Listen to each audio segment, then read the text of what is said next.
नमस्कार दोस्तों, मैं doctor Nargesh Agarwal, paediatric orthopaedic surgeon, New Delhi, India से। आज हम बात करेंगे स्पाइन के पोस्चर के बारे में। हमारा स्पाइन का पोस्चर कैसा होता है, ओके। हमारी गर्दन की स्पाइन किस तरह से होती है, कमर की स्पाइन कैसे होती है और क्या कारण है कि हमारी कमर में और गर्दन में दर्द होता है, ओके। तो इसमें वीडियो में मैं आगे बताऊंगा स्पाइन के पोस्चर के बारे में। तो इस पिक्चर के थ्रू हम समझने की कोशिश करेंगे कि हमारा पोस्चर कैसे होता है और हमारा पोस्चर उम्र के साथ साथ कैसे चेंज होता है। तो जब कोई भी बच्चा अपनी माँ के पेट में होता है तो उसका कर्वेचर कुछ इस तरीके से होता है स्पाइन का, ठीक है। वो माँ के पेट में इस तरीके से होता है, रिवर्स सी शेप। फिर सबसे पहले क्या करता है बच्चा, गर्दन संभालता है। गर्दन संभालता है तो अपना जो सर है वो पीछे की तरफ लेके जाएगा। तो at the age of 3 month उसका स्पाइन कुछ इस तरीके से हो जाता है, 3-4 मंथ्स की एज में। फिर बच्चा क्या करता है, बैठना शुरू करता है, खड़ा होना शुरू करता है, चलना शुरू करता है, तो स्पाइन को थोड़ा सा आगे की तरफ लेके जाता है। तो at the age of 1 year उसका स्पाइन कुछ इस तरीके से होता है, जैसे हम और आपने सभी में होता है।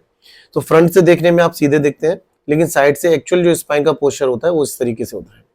ये हेड वाला पार्ट हो गया, ये नेक हो गया, ये चेस्ट हो गया, ये एब्डोमेन हो गया और टेल बोन हो गई। टेल बोन क्या होती है, हिप बोन के साथ फिक्स होती है, इसमें कोई मूवमेंट नहीं होती। और चेस्ट होती है वो रिब केज के साथ फिक्स होती है, उसमें कोई मूवमेंट नहीं होती। जो भी मूवमेंट होती है या तो गर्दन वाले हिस्से में होती है या पेट वाले हिस्से में होती है, ठीक है। तो आप कभी भी किसी से पूछेंगे, उसको या तो सर्वाइकल पेन हो रहा होता है या पीछे लोअर बैक पेन हो रहा होता है, या तो कमर में दर्द हो रहा होता है या गर्दन में दर्द हो रहा होता है, क्योंकि जहां सबसे ज्यादा मूवमेंट होगी वहीं उसको सबसे ज्यादा पेन होगा। तो फॉर एग्जाम्पल जैसे मैं यहाँ पे लिख रहा हूँ या मोबाइल पे वर्क कर रहा हूँ या लैपटॉप पे वर्क कर रहे हैं हम, या फिर सर के नीचे मोटा तकिया लगा लिया, तो आपने हेड को आगे की तरफ पुश कर लिया तो आपका स्पाइन कुछ इस तरीके से हो गया, ठीक है। आपने स्पाइन को थोड़ा आगे की तरफ पुश कर लिया। फिर हमारे चेस्ट वाले हिस्से में कोई मूवमेंट नहीं होती, वो वैसे ही होता है जैसे कुदरत ने दिया। एब्डोमेन, जैसे हम बैठते हैं, कभी हम सीधे नहीं बैठते, हम हमेशा गर्दन को, कमर को पीछे की तरफ लेके बैठते हैं, तो हमारा कमर वाला हिस्सा है वो पीछे की तरफ चला गया। तो एट द रिजल्ट आपका जो स्पाइन है जो पीछे की तरफ चला गया, और टेल बोन में कोई मूवमेंट नहीं होती, वो वैसी रहती है जैसे पहले थी। तो प्रैक्टिकली या तो आपका स्पाइन या तो सीधा रहा या थोड़ा सा आगे की तरफ झुका हुआ।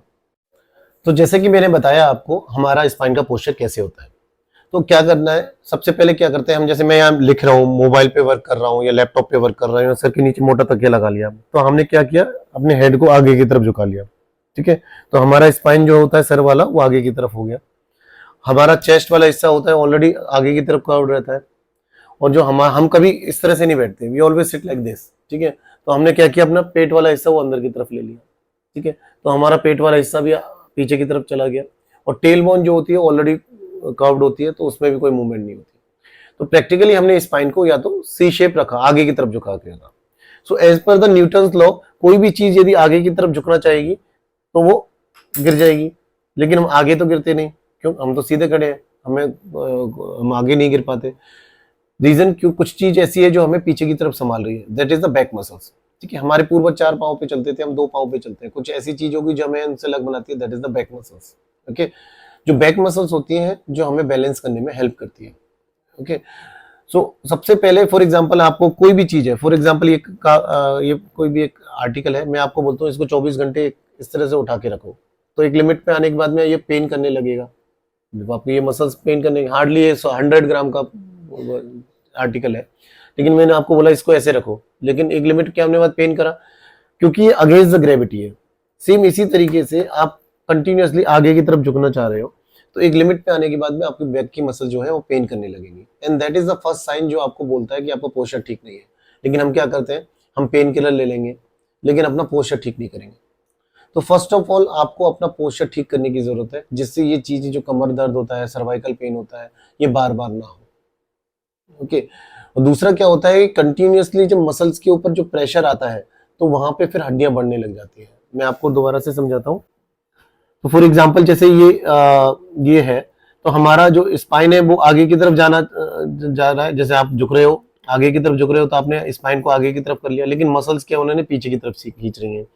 तो जब इसी रस्से में क्या होता है, जहां पे मसल्स का अटैचमेंट होता है वहां पे फिर ये हड्डियां बढ़ने लग जाती हैं, ठीक है। इस तरह से बोनी ओवरग्रोथ होने लग जाता है, जिसे हम बोलते हैं सर्वाइकल स्पॉन्डिलाइटिस, लंबर स्पॉन्डिलाइटिस। तो इस तरीके से जो हड्डियां बढ़ती हैं, इसकी वजह से फिर क्या होता है, आपको जो पेन है वो क्रोनिक हो जाता है, वो ज्यादा लंबे समय तक रहता है, ठीक है। तो बार बार इस तरह की एपिसोड ना हो, इसके लिए आपको क्या करना होगा, अपना पोस्चर ठीक रखना होगा, जिससे आपका पोस्चर ठीक रहे। तो हमें पोस्चर ठीक करके बैठना चाहिए।